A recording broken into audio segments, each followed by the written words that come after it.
آج ہم بات کر رہے ہیں پی ٹی آئی میں اختلافات اور عمران خان اس وقت کیا سوچ رہے ہیں جیل میں بیٹھے ہوئے قیدی نمبر 804۔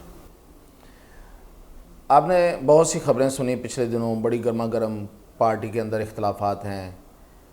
فواد چودھری آئے، فواد چودھری کے خلاف ایک پورا گینگ آ گیا اور انہوں نے فواد چودھری کو پچھاڑنے کی کوشش کی، لیکن فواد چودھری کے ایک دو پریس کانفرنسز اور ایک دو یوٹیوبرز کے ساتھ گفتگو نے پی ٹی آئی کا جو فرنٹ لائن ہے اس کو فارغ کر دیا۔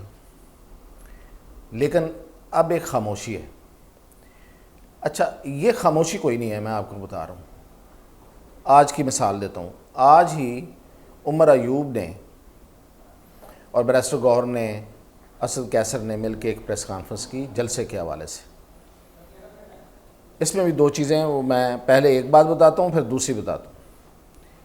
جلسے کے حوالے سے گفتگو کرتے ہوئے عمر ایوب نے جو زبان استعمال کی ہے وہ بہت سخت زبان استعمال کی ہے اسٹیبلشمنٹ کے خلاف، اور اس نے ثابت کیا کہ یہ جو کچھ کر رہی ہے یہ اسٹیبلشمنٹ ہے، یعنی کہ فوج ہے، اور فوج کا مطلب قطعاً ریاست نہیں ہے۔ وہ ایک عرصے سے ویسے 2-3-4 دفعہ وہ یہ بات کر رہے ہیں کہ ریاست کیا ہوتی ہے، وہ اس کو ڈیفائن کرتے ہیں، لوگوں کو بتانے کی کوشش کرتے ہیں۔ تو بیسیکلی یہ تو ایک ڈیمانڈ ہے، عمران خان صاحب نے یہ ان کی ذمہ داری لگائی ہوئی ہے کہ دیکھیں چیزیں کھول کھول کر بیان کریں، لوگوں کو بتائیں کہ فوج کا مطلب قطعاً ریاست نہیں ہوتا، اور تاکہ لوگوں کو پتہ چلے کہ جب لوگ کہتے ہیں کہ دیکھیں جی ریاست کے خلاف جانا، تو اس کا مطلب یہ نہیں ہے کہ ہم فوج کے خلاف جانا جو ہے وہ ریاست کے خلاف جانا ہے۔ ریاست اور چیز ہے اور فوج اور چیز ہے، تو یہ تو وہ ہے۔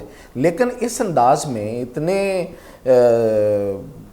ناڈر طریقے سے یہ بات کرنا، تو ٹی وی چینلز کا ایک ہائپ کریٹ کرنا جلسے کے حوالے سے، اور پھر جلسے پہ پولیس کا آ جانا اور اس کو دکھانا، یہ سب کیا ہے؟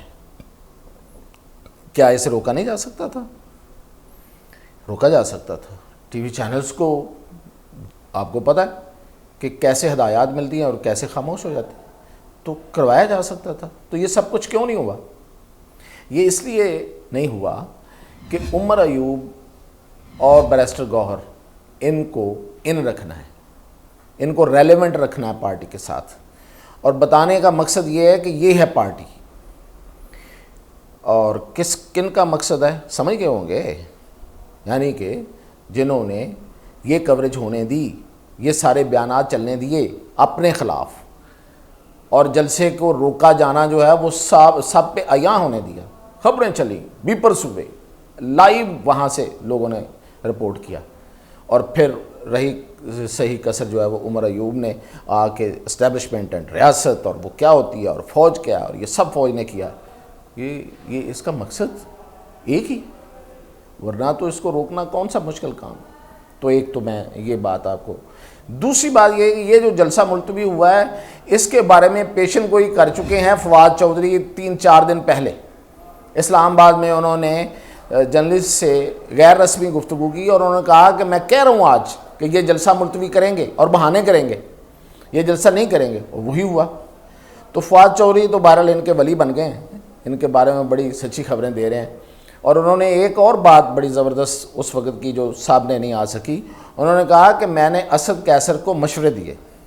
میں نے کہا کہ اسد کیسر صاحب، آپ یہ جو سمجھتے ہیں کہ عدالتیں عمران خان کو چھوڑیں گی، کبھی عدالتوں سے بھی لیڈر رہا ہوئے ہیں، لیڈر رہا ہوتے ہیں سیاسی پریشر سے، تو آپ سیاسی پریشر بنائیں اور آپ یہ کریں کہ کے پی سے جو ارکان قومی اور صوبائی اسمبلی منتخب ہوئے ہیں پی ٹی آئی کے ٹکٹس پہ، ان کو ٹولیوں کی صورت میں لائیں، کو 10-15 ایک دفعہ، کو 10-15 ایک دفعہ، اور روزانہ آ کے پارلیمنٹ ہاؤس کے سامنے آپ احتجاج کریں، وہاں پہ آپ آ کے تو اپنا ایک کیمپ لگائیں، تو اس سے پریشر بڑھے گا۔ تو اگر آپ عدالتوں سے انصاف مانگ رہے ہیں، یا تو کبھی ہوا ہی نہیں ہے ایسا، تو آگے سے کہتے ہیں کہ اسد کیسر نے کہا کہ یار یہ میں کروں تو صحیح، بات تو آپ صحیح کہہ رہے ہو، لیکن میں کہوں گا تو پارٹی کے اندر سے میری مخالفت شروع ہو جائے گی۔ اب آپ اندازہ کریں کہ پارٹی کے اندر تقسیم کتنی زیادہ ہے، یعنی کہ اسد کیسر، نو ڈاؤٹ اسد کیسر کے بارے میں اگر کوئی یہ کہے کہ وہ پی ٹی آئی کے ساتھ مخلص نہیں ہے تو شاید یہ غلط بات ہوگی، بلکہ خاصی غلط بات ہوگی، کیونکہ وہ واقعتاً وہ اس بندے کا ٹریک ریکڈ ہے کہ وہ پارٹی کے ساتھ مخلص ہے، اور وہ اس چیز سے ڈر رہا ہے کہ اس کی مخالفت ہوگی، اور ہوگی کہاں سے؟ خیبر پختونخوا سے، جہاں سے پارٹی بھاری اکثریت سے جیتی ہوئی ہے، اور بظاہر پارٹی کی وہاں پہ حکمرانی بھی ہے اور پارٹی کے لوگ ہیں وہاں پہ۔ تو اگر اس کو اس بات کا خدشہ ہے کہ وہاں سے وہ اس کی مخالفت ہوگی، تو باقی آپ اندازہ کر لیں کہ اس وقت پارٹی کی صورتحال میں آپ کو صحیح بتا دوں وہ کیا ہے۔ وہ یہ ہے کہ جتنے ایم این اے ہیں وہ ایک طرف ہیں جو منتخب ہو کے آئے ہیں، اور اوپر کے 10 لوگ جو لیڈرز ہیں جن کو کچھ لیڈر آف اپوزیشن ہے اور کچھ ان کو کمیٹیز مل گئی ہیں، ان کی چیئرمینیاں مل گئی ہیں، وہ ایک طرف ہیں۔ اور وہ جو ایم این ایز ہیں وہ کھلے عام کہہ رہے ہیں کہ بھئی یہ تو موجے کر رہے ہیں اور لیڈر ہمارا اندر ہے۔ یہ اور بات ہے وہ کہنا یہ چاہ رہے ہیں اندر سے کہ یہ موجے کر رہے ہیں اور ہم رول رہے ہیں۔ تو بہرحال نشانہ اور آگے سامنے تو عمران خان ہی ہے نا، اسی کو رکھنا ہے۔ اچھا، اب میں اس طرف آتا ہوں۔ ہاں، ایک اور بات جو پچھلے دنوں فواد چودھری نے کی، وہ یہ کہی کہ میں نے اسد قیصر کو کہا کہ اصولی طور پہ آپ لوگوں کو سندھ اسمبلی میں جماعت اسلامی کو یا جی ڈی اے کو پوزیشن دینی چاہیے تھی تاکہ وہ آپ کے ساتھ ہوتے۔